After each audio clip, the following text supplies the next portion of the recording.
Hello everyone, कैसे हैं आप सभी।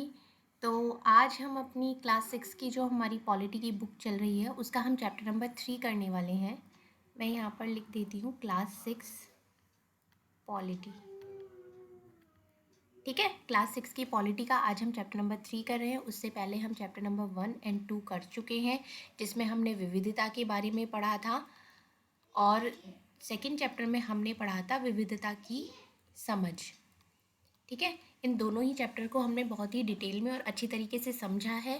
आप ये मत समझिए कि बहुत इजी से चैप्टर्स हैं, इनसे क्वेश्चंस भी इजी आएंगे, ऐसा नहीं है। आजकल डायरेक्ट क्वेश्चन नहीं पूछा जाता है सी टेट में, बहुत ही घुमा फिरा के क्वेश्चंस पूछे जाते हैं। इजी से इजी टॉपिक को भी वो इतना डिफ़िकल्ट करके क्वेश्चन बना के पूछ रहे हैं। तो आप देख सकते हैं कि जो एग्ज़ाम का लेवल है वो बहुत ज़्यादा बढ़ गया है। तो इन दोनों ही चैप्टर को आप बहुत अच्छी तरीके से समझ सकते हैं। इनका लिंक मैं डिस्क्रिप्शन बॉक्स में दे दूँगी, तो आप चैप्टर नंबर 1, 2 आप भी देखें इसके साथ ही। ठीक है, आज हम चैप्टर नंबर 3 करेंगे, सरकार क्या है। अब ये अगर देखा जाए तो एक छोटा सा वर्ड है सरकार, लेकिन जो इसका मतलब है, जो इसका मीनिंग है, वो बहुत बड़ा है। आपको पता है कि अभी हमारी कौन सी गवर्नमेंट चल रही है, कौन सी सरकार चल रही है, बीजेपी चल रही है। ठीक है, और कौन कौन सी सरकार होती हैं, जैसे कि समाजवादी पार्टी है, कांग्रेस है, ये सारी अलग अलग सरकार है। ठीक है, पूरा वोटिंग होती है, उसके बाद हम किसी एक सरकार को, एक कैंडिडेट को चूज़ करते हैं, उसके बाद वो हमारे लिए, हमारे हित में आगे की तरफ निर्णय लेते हैं। ठीक है, तो इस पूरे चैप्टर में हम समझेंगे कि सरकार क्या करती है, सरकार के काम क्या क्या होते हैं, वोटिंग का क्या हिसाब होता है, सरकार की कितने प्रकार होते हैं। दो प्रकार की सरकार होती है, लोकतांत्रिक सरकार और राजतंत्रीय सरकार। लोकतांत्रिक सरकार क्या होती है और राजतंत्रीय सरकार क्या होती है, इसके बारे में भी हम इस चैप्टर में डिटेल में समझेंगे। ठीक है, और बहुत इंपॉर्टेंट कुछ पॉइंट्स हैं जो मैं आपको बताती चलूँगी इस चैप्टर से रिलेटेड, आप उनको भी नोट करते हुए चलिए अपने नोट्स में। ठीक है, चैप्टर को स्टार्ट करते हैं। आपने सरकार शब्द का जिक्र कई बार सुना होगा। आप इस चैप्टर में आगे पढ़ेंगे कि सरकार क्या है, हमारे जीवन में यह कितना महत्वपूर्ण भूमिका निभाते हैं, सरकार क्या करती हैं, वो निर्णय कैसे लेती हैं, अलग अलग तरह की सरकारों, जैसे कि लोकतांत्रिक सरकार और राजतंत्रीय सरकार के बीच क्या अंतर होता है, ये आप अभी यहाँ पर आगे इसमें समझेंगे। जैसे कि ये जो यहाँ पर ऊपर दी गई है, ये न्यूज़पेपर्स की हेडलाइन दी गई है, न्यूज़पेपर की हेडलाइंस दी हुई हैं ये यहाँ पर।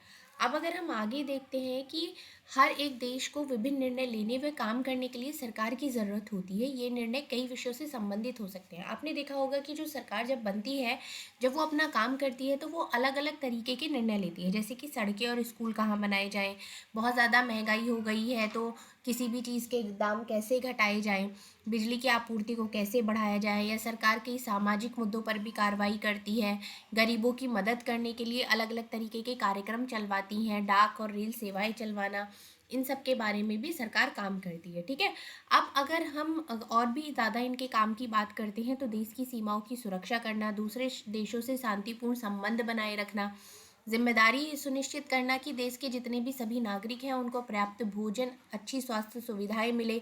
अगर कभी प्राकृतिक विपदा भी घेरती है, सुनामी या भूकंप, तो उसमें भी सरकार पीड़ित लोगों की सहायता करती है। और कहीं पर अगर विवाद होता है, अपराध होता है, तो लोग न्यायालय जाते हैं। न्यायालय भी सरकार का ही एक अंग है, जिसमें लोगों को ये विश्वास होता है कि अगर हम न्यायालय जाते हैं तो वहाँ पर हमारी सुनवाई होगी, मतलब जो जिस मुद्दे पर हम जा रहे हैं उस मुद्दे पर सुनवाई होगी। इतना भरोसा आज भी लोगों को न्यायालय पर होता है। अगर हम बात करते हैं कि सरकार इतना सब कुछ कैसे कर लेती है, तो सरकार के इन कामों को करना क्यों ज़रूरी है, तो लोग इकट्ठे रहते हैं और काम करते हैं, तो कुछ हद तक एक व्यवस्था की ज़रूरत होती है, जिससे क्या होता है, आवश्यक निर्णय लिए जा सकें। कुछ नियमों की ज़रूरत होती है जो सब पर लागू हो सकें। जैसे कि अगर कोई भी नियम नहीं बनाया जाएगा तो क्या करेंगे, सब लोग अपनी मनमानी करना शुरू कर देंगे। और संसाधनों के नियंत्रण और देश की सीमा की सुरक्षा की ज़रूरत होती है, ताकि लोग सुरक्षित महसूस कर सकें।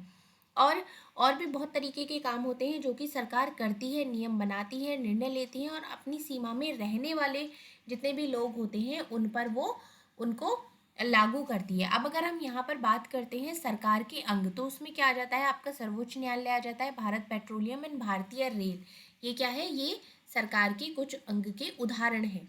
ठीक है, अगर अब हम बात करते हैं सरकार के स्तर की, सरकार किस किस लेवल पर काम करती है, स्तर मतलब अगर हम बात करते हैं लेवल की, तो वो 3 लेवल पर काम करती है। इसमें पहला आ जाता है आपका स्थानीय, दूसरा आ जाता है आपका राज्य, और तीसरा आपका आ जाता है राष्ट्रीय।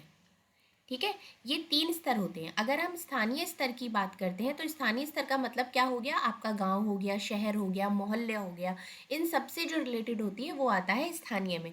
अगर हम राज्य की बात करते हैं तो राज्य में आता है आपका जैसे कि पंजाब हो गया, आपका यूपी हो गया, आपका हरियाणा हो गया। ठीक है, तो ये सारे क्या हो गए, ये हो गए राज्य, स्टेट्स।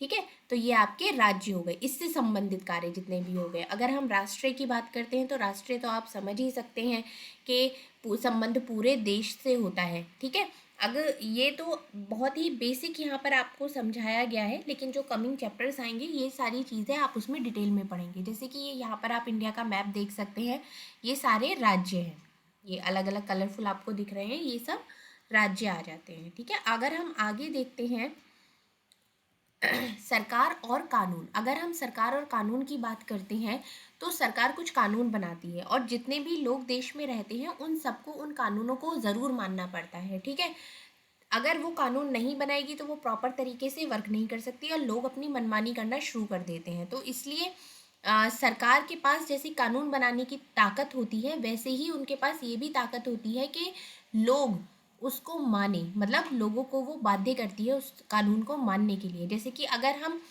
ड्राइविंग की बात करते हैं, जैसे कि अगर आप ड्राइविंग करने हैं तो आपके पास लाइसेंस होना बहुत ज़रूरी है, लेकिन अगर आपके पास लाइसेंस नहीं है तो आपको उसके लिए सज़ा काटनी पड़ेगी, जुर्माना भरना पड़ेगा। ठीक है, तो ये इस तरीके के कुछ नियम सरकार बनाती है। आप और भी बहुत तरीके के नियम सोच सकते हैं, जैसे कि रेड लाइट हो गई, रेड ग्रीन लाइट, तो रेड लाइट पे आपको रुकना है। अगर आप रेड लाइट को क्रॉस कर देते हैं तो जो इतने भी ट्रैफिक पुलिस वाले होते हैं वो आपको रोक लेते हैं, उसके लिए आपको फ़ाइन देना पड़ता है। कहीं से आप यू टर्न ले लेते हैं लेकिन वहाँ पर लिखा होता है नो यू टर्न।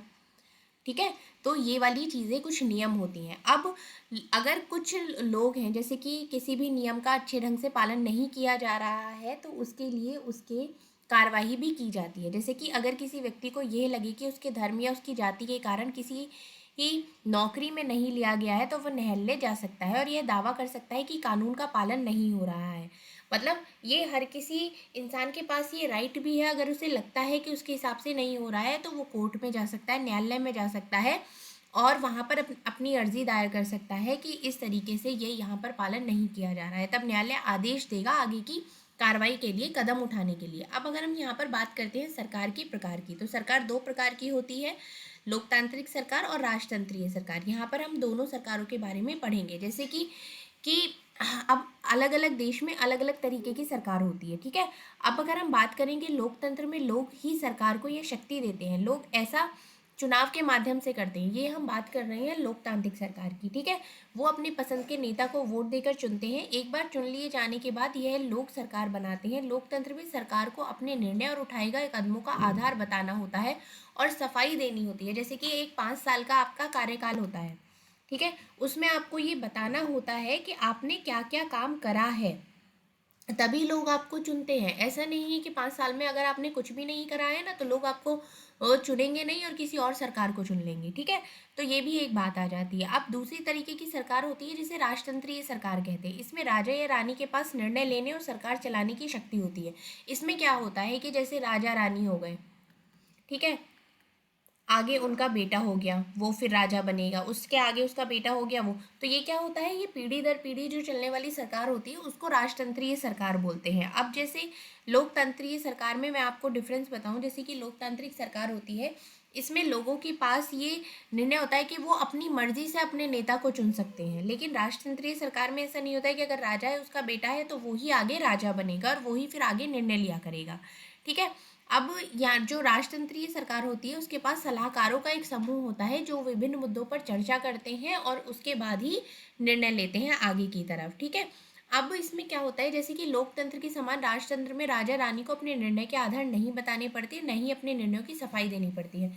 सबसे बड़ा डिफरेंस लोकतांत्रिक सरकार और राजतंत्र में ये होता है कि लोकतांत्रिक सरकार में जो सरकार बनती है उसको अपनी सफाई देनी पड़ती है कि 5 साल के कार्यकाल में उसने क्या क्या काम किया है, या वो लोगों ने अगर उनको चुना है, जिस बेसिस पर उनको चुना है, तो वो वहाँ पर काम कर रहे हैं या नहीं कर रहे हैं। लेकिन अगर हम राजतंत्रीय सरकार की बात करते हैं तो यहाँ पर राजा और रानी को अपने किए गए निर्णयों के लिए, अपने काम के लिए किसी तरीके की कोई सफाई नहीं देनी पड़ती है।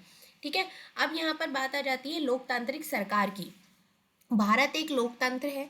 इस लोकतांत्रिक व्यवस्था को पाने के लिए हमने बहुत लंबी लड़ाई लड़ी है। संसार में और ऐसे बहुत सारे देश हैं जहाँ पर लोगों ने लोकतंत्र लाने के लिए संघर्ष की है। जैसे कि ऊपर बताया जा चुका है कि लोकतंत्र की मुख्य बात यह है कि लोगों के पास अपने नेता को चुनने की शक्ति होती है। मतलब लोकतंत्र लोगों का ही शासन होता है। लोकतंत्र मतलब क्या हो गया? लोगों का ही शासन होता है। ये होता है कि नियमों को बनाने में भागीदार बनकर खुद ही शासन करे। आज के समय में लोकतांत्रिक सरकार को प्राय प्रतिनिधि लोकतंत्र कहते हैं। अब प्रतिनिधि लोकतंत्र क्या होता है? इसमें जो लोग होते हैं वो सीधे भाग नहीं लेते, लेकिन चुनाव की प्रक्रिया के द्वारा अपने प्रतिनिधि को चुनते हैं। जैसे कि होता है ना कि इलेक्शंस हो रहे हैं, अब 2024 में इलेक्शन होने वाले हैं, तो क्या करते हैं? अब वोटिंग के माध्यम से अपनी सरकार को चुनते हैं। ठीक है। अब अगर हम यहाँ करते हैं, ये प्रतिनिधि मिलकर सारी जनता के लिए निर्णय लेते हैं। अब जब सारे लोग मिलकर किसी एक को चुन लेंगे तो ये जो जिसको चुना गया है वो इन सबके हित में अब निर्णय लेगा। ठीक है। अब कोई भी सरकार आजकल तब तक लोकतांत्रिक नहीं कही जा सकती जब तक वह देश के सभी वयस्क नागरिकों को वोट देने का अधिकार ना दे। अब पहले क्या था? पहले वोट देने का अधिकार इतना नहीं था। अब क्या है? 18 साल से जितने भी ज़्यादा वर्ष के लोग हैं उन सभी को ही वोट देने का अधिकार है।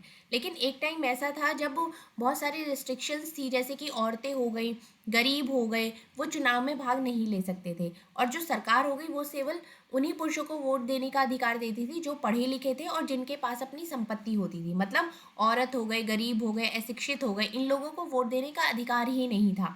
ऐसी स्थिति में देश उन्हीं नियमों के सहारे चलते थे जो गिने चुने पुरुष बनाते थे। अब क्या होता था कि जैसे कि आज की डेट में हर किसी को वोट देने का अधिकार है। अगर आपकी आयु 18 वर्ष से ज़्यादा है, चाहे आप गरीब हैं, चाहे अमीर हैं, चाहे पढ़े लिखे हैं, चाहे नहीं हैं, चाहे औरत हैं, चाहे पुरुष हैं, कोई भी है, हर किसी को आज की डेट में वोट देने का अधिकार है। लेकिन पहले ऐसा नहीं था। कुछ गिने चुने लोग ही थे जो वोट दे सकते थे और उन्हीं गिने चुने लोगों के सहारे ही सरकार काम करती थी। अब ये भारत में आज़ादी से पहले बहुत कम लोगों को वोट देने का अधिकार था, इसलिए जनता ने संगठित होकर इस अधिकार की मांग करी। गांधी जी समेत कई नेताओं ने इस अन्यायपूर्ण व्यवहार का विरोध किया। उन्होंने भी जोर शोर से यह मांग उठाई। और यहाँ पर ये एक इम्पॉर्टेंट पॉइंट आ जाता है। 1931 में यंग इंडिया पत्रिका में लिखते हुए गांधी जी ने कहा, अगर हम गांधी जी की पत्रिका का नाम लिखते हैं या गांधी जी ने किस पत्रिका में लिखा था कि हर किसी को वोट देने का अधिकार होना चाहिए, जिस आदमी के पास संपत्ति है वह वोट दे सकता है, लेकिन जिस आदमी के पास चरित्र है पर संपत्ति या शिक्षा नहीं है वह वोट नहीं दे सकता। ठीक है। अगर पूछा जाता है आपसे कि ये किस पत्रिका में लिखा गया है, तो वो कौन सी पत्रिका है आपकी? Young India. ठीक है। यंग इंडिया में किसने लिखा है? ये गांधी जी ने कहा है। गांधी जी ने कहा है। ठीक है। जो दिन भर अपना पसीना बहाकर ईमानदारी से काम कर सकता है वो वोट नहीं दे सकता, क्योंकि वो गरीब है, उसने गरीब होने का गुनाह किया है। ठीक है। यहाँ पर एक और स्टोरी है कि संसार में कहीं भी सरकारों ने स्वेच्छा से अपनी शक्ति लोगों के साथ नहीं बांटी है। पूरे यूरोप और अमेरिका में महिलाओं और गरीबों को सरकार के कार्यों में भागीदारी अगर किसी ने करी है तो उसके लिए उन्हें बहुत ही ज़्यादा संघर्ष करना पड़ा है। अगर हम बात करते हैं कि महिलाओं द्वारा मताधिकार के लिए किए गए संघर्ष में जो सबसे पहले जो बात आ जाती है उसमें प्रथम विश्व युद्ध के दौरान और मजबूती हुई थी, क्योंकि महिलाओं ने आंदोलन करने शुरू कर दिए थे कि उन्हें भी इस मतलब अपने नेता को चुनने का पूरा अधिकार है, जिसे इसको क्या होते हैं? सफ्रेज मूवमेंट कहते हैं। सफ्रेज का मतलब होता है वोट देने का अधिकार। युद्ध के दौरान बहुत से पुरुष लड़ाई में थे, इसलिए महिलाओं को उन कामों के लिए बुलाया गया जो पहले पुरुष किया करते थे। जब महिलाओं ने विभिन्न प्रकार के काम करी, उनकी व्यवस्था करना शुरू किया, तो लोगों को देखकर ना बहुत आश्चर्य हुआ कि अच्छा ये काम महिलाएं भी कर सकती हैं। मतलब महिलाओं को लेकर जो एक तरीके की रूढ़िबद्ध धारणा बनी हुई थी ना कि महिलाएं तो सिर्फ घर की चार दीवारी में ही काम कर सकती हैं, लेकिन जब उन्होंने बाहर निकल के वो सब सारा काम करना शुरू करा तब उनको समझ में आया कि जो महिलाएं हैं वो पुरुषों के समान ही योग्य हैं। महिला मताधिकार आंदोलन की साथियों ने सभी महिलाओं के लिए वोट देने के अधिकार की मांग की, उनकी आवाज़ सुनी जाए। उन्होंने जगह जगह पर अपने आप को लोहे की जंजीरों से बांधकर प्रदर्शन किया। कुछ इसमें जेल भी गई, भूख हड़ताल पर बैठी, लेकिन अमेरिका में औरतों को वोट देने का अधिकार 1920 में मिला, जबकि इंग्लैंड की औरतों को यह अधिकार कुछ सालों बाद 1928 में मिला। ठीक है, तो देख सकते हैं कि कितना ज़्यादा संघर्ष करना पड़ा उन्हें इस बात के लिए कि भाई हम भी वोट देने का, हमें भी वोट देने का अधिकार मिलना चाहिए। अब इसमें एक और पॉइंट आ जाता है जो मुझे आपको बताना था चैप्टर में। हाँ, यहाँ पर ये पॉइंट आ जाता है, जैसे कि ये इम्पॉर्टेंट हम कह सकते हैं, इसको इम्पॉर्टेंट पॉइंट है। आंध्र प्रदेश राज्य के पुनर्गठन के बाद 2 जून 2014 को तेलंगाना भारत का 29वां राज्य बना। सबसे पहले भारत का 29वां राज्य कौन सा बना? तेलंगाना बना। कब बना? 2 जून 2014 को। ये आप इम्पॉर्टेंट पॉइंट है, नोट कर लीजिएगा। एक और ये दूसरा इम्पॉर्टेंट पॉइंट आ जाता है, 31 अक्टूबर 2019 में जम्मू और कश्मीर 2 अलग अलग केंद्र शासित प्रदेशों में बांटा गया, जम्मू और कश्मीर तथा लद्दाख। ठीक है, ये 2 इम्पॉर्टेंट पॉइंट्स हैं, इनसे यहाँ से क्वेश्चंस पूछे जा सकते हैं, और भी बहुत सारे क्वेश्चंस इन जो 3 चैप्टर मैंने अभी तक कराए हैं, तीनों चैप्टरों से पूछे जाते हैं। अब आपके 3 चैप्टर हो गए, जैसे कि मंडे हो गया आपका, वेडनेसडे हो गया, और आपका हो गया फ्राइडे। ठीक है, 3 दिन में ये आपके 3 चैप्टर्स हुए हैं। ठीक है, अब जो आपकी संडे की क्लासेस होगी उसमें हम तीनों चैप्टर्स का रिवीजन करेंगे। ठीक है, तो आपको पता चल जाएगा कि इन तीनों चैप्टर्स में से कौन कौन से पॉइंट्स हैं जो कि बहुत ज़्यादा इंपॉर्टेंट है, कहाँ कहाँ से क्वेश्चंस डायरेक्टली बार बार पूछे जाते हैं। ठीक है, देखिए टॉपिक आपके सेम ही रहेंगे, कंटेंट आपका सेम ही रहेगा, लेकिन क्वेश्चंस को बदल बदल के इस तरीके से पूछा जाएगा ना कि आप कंफ्यूज हो जाओगे। तो जितना ज़्यादा आप रिवाइज करोगे ना, उतनी ही चीज़ें आपके टिप्स पर रहेंगी लास्ट टाइम में। तो आप ये क्लास ज़रूर देखें। अगर आपको सीटेट का एग्ज़ाम क्लियर करना है, आपके पास यही एक चांस है जो है। उसके बाद क्योंकि एनटीए कंडक्ट कराएगा, तो आप देख सकते हैं कि एनटीए ने जो नेट का एक लेवल है वो क्या कर दिया है, तो सीटेट का लेवल भी ऐसा ही हो जाएगा। तो आपके लिए चांस अच्छा है कि आप इसी बारी में अपना एग्ज़ाम क्लियर करें और अभी से अपनी तैयारी शुरू कर दें, क्योंकि जुलाई में तो एग्ज़ाम होना ही होना है, आपको पता है।